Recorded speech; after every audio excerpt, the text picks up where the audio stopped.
Okay, so we're just going to keep adding little tidbits, concepts, constructs, processes to talk about when we talk about this roadmap to freedom and healing called body story work. And that we'll weave it together with our Reiki training, our energy medicine work that we're doing together.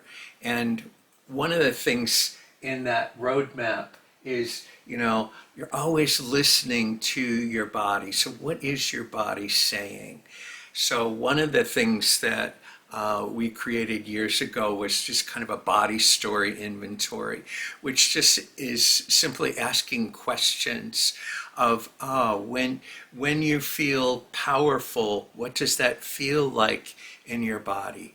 Or when you feel diminished in power, what does that feel like in your body? Where does it locate? When you have pain, when you have stress, when you have a dis-ease or a vulnerability to dis-ease, where does that tend to locate in your body? And so body story work is beginning to unpack and unravel. I feel something here.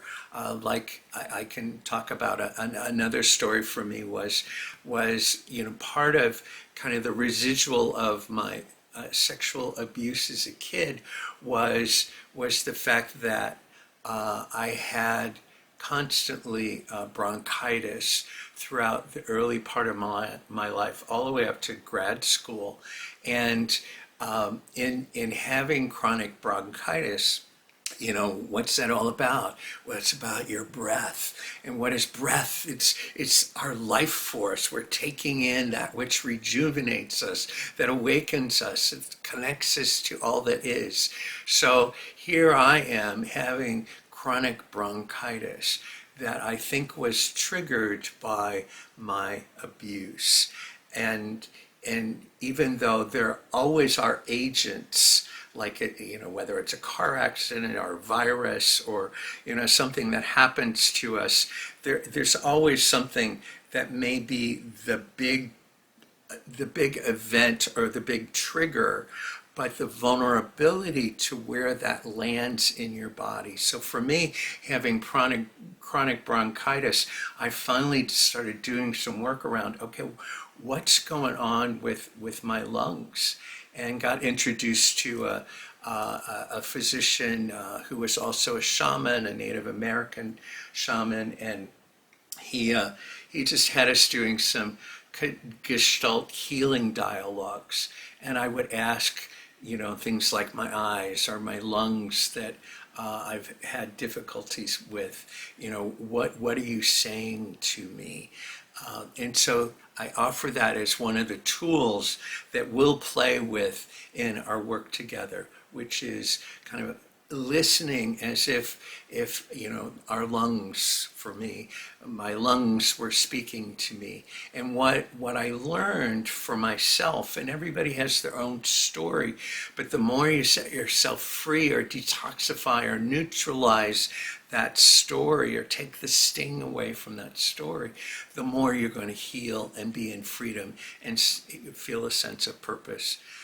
For me, my lungs again, and that bronchitis that I would have, it told me early on, I felt like I didn't have the right to exist. So add on, sexual abuse, add on coming out as a gay man, and how all of that ripple effect was impacting my life, and coming to an awareness of, oh, I do have a right to exist, and I'm a flaming queer man at this point who loves who I am and sees that who I am is a gift from the divine. So a whole different mindset then got encoded early on. So I want you to think about for yourself these 4 things that are in our roadmap of healing and recovery and freedom that you're on. And that is, so we talk about there are 4 conditions to healing and recovery. And one of them is feeling powerful. The opposite is feeling powerless. So I want you to start off with when do you feel powerful? And what does that feel like in your body? And when do you feel powerless or diminished in power? And what does that feel like in your body? And then we'll go to part 2 with this. So, but let's start with our personal power, which usually is kind of here in our bodies, but where do you feel your personal power? So, namaste.